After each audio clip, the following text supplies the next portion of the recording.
안녕하세요. 2024년 형사법 11번 문제 여러분과 함께 풀어보도록 하겠습니다. 자, 형법 총론 파트 중에 죄수론 파트네요. 죄수론 파트. 제가 강의하면서 여러 번 말씀드렸지만 죄수론 형법론 가장 어려운 부분이라고 그랬죠. 오답률 제일 높은 부분입니다. 실제로 가장 어렵습니다, 여러분들. 중요하다라는 표현을 또 쓸 수도 있을 것 같아요. 나중에 실무에 나가면 특히 여러분들 판사나 검사, 변호사 되실 분들, 특히 판사 되실 분들 죄수론 잘 모르면 판결문 못 씁니다, 여러분들. 그 정도로 중요한 분이 죄수 형벌론이에요. 그래서 죄수론 형벌론 뒤에 있다고 해서 무시하시면 안 됩니다. 똑같이 중요한 거예요. 공범, 미수, 구성요건자 착오, 인과관계 어떤 거랑 비교해도 절대 뒤처지지 않는 중요한 부분이고 시험에서 학설 문제까지 출제가 될 정도로 굉장히 중요한 부분입니다. 여러분들. 아시겠나요? 절대로 무시하면 안 됩니다. 죄수론. 그래서 저는 죄수론 부분을 어떻게 보면 이 당락의 가장 중요한 부분이라고도 꼽을 수 있을 것 같아요. 형사법, 특히 형사법에 있어서. 그래서 죄수론 문제 출제된 것들은 정말 꼼꼼하게 기출 문제들 여러분들이 살펴보시는 게 좋을 것 같습니다. 아시겠죠? 자, 오늘 문제 풀어볼게요. 11번. 자, 11번 문제 한번 보시면 죄수에 관한 설명으로 가장 적절하지 않은 것이네요. 하나의 사건에 관하여 한 번 선서한 증인이 자 이게 중요해요. 같은 기일이에요. 같은 기일에 여러 가지 사실에 관하여 기억에 반하는 허위의 진술을 한다는 거예요. 자 이거 뭐죠? 한 번 선서했어요. 하나의 사건에 관하여 사건은 한 번 선서한 증인이 같은 기일에 여러 가지 사실에 관해서 하나의 사건의 여러 가지 사실이죠. 하나의 사건의 여러 가지 사실. 하나의 사건이라는 큰 범주에는 들어가야 돼요. 하나의 사건이라는 큰 범주에는 들어가야 되는데 여러 가지 사실이 있을 수 있잖아요. 그렇죠? A라는 사실도 있고 B라는 C라는 사실. A는 절도에 대한 사실. 이건 강도, 강간에 대한 사실. 이 사건이 이 사람이 이런 여러 가지 죄들을 보고 있는 거예요.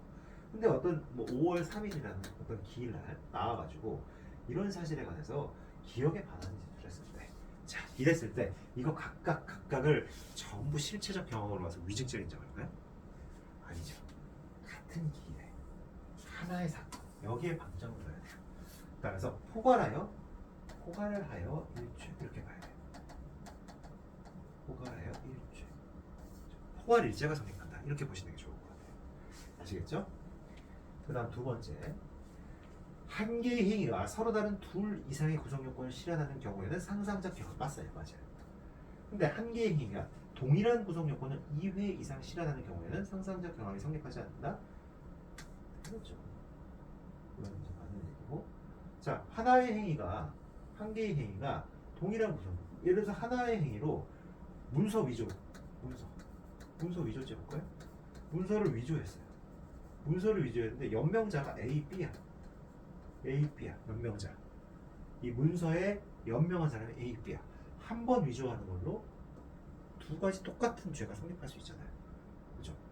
사문서 위조죄의 A와 B에 대한 사문서 위조 내지는 공문서 위조죄의 상상성과가 성립할 수 있잖아요.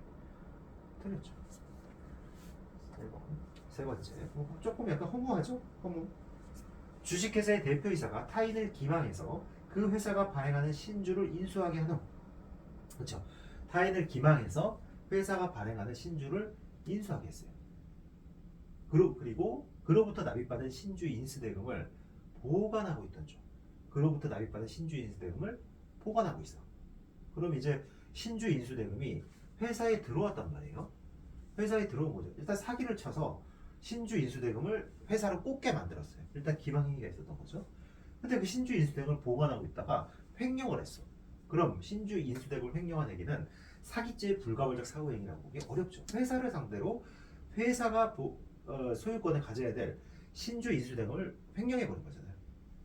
이 타인은 기망시키고 따라서 두 개는 불가벌적 사후에 해당하지 않는다. 맞는 거죠. 그 다음 같은 날 무면허 운전 행위를 여러 차례 반복했어요. 이게 중요한 게 뭐죠? 같은 날 무면허 운전행위를 여러 차례 반복한 경우 그 범위의 단일성 내지 근데 문제는 뭐냐면 그 범위의 단일성 내지 계속성이 인정되지 않거나 범행 방법 등이 동일하지 않다면 같은 날 했다 하더라도 이런 경우 범위의 단일성과 계속성이 인정되지 않고 범행 방법이 동일하지 않다면 각 무면허 운전 범행은 뭐다? 실체적 경합관계가 있을 수 있다는 거죠. 그죠? 그래서 답은 뭐다? 2번이 되는 거예요. 네, 2번입니다. 그래서 뭐 특별히 설명 더 드릴 건 없을 것 같아요. 네, 쭉 제가 다 말씀을 드렸고 이런 부분들 여러분들 굉장히 좀 잘 기억을 해두세요. 한번 팔 잘 기억해 두시고 그래서 오늘 제일 어려웠던 거는 1번 지문이 제일 어려웠다. 1번 지문을 여러분들이 머릿속에 잘 기억해 두시기 바랍니다. 네, 오늘 여기까지 하겠습니다. 감사합니다.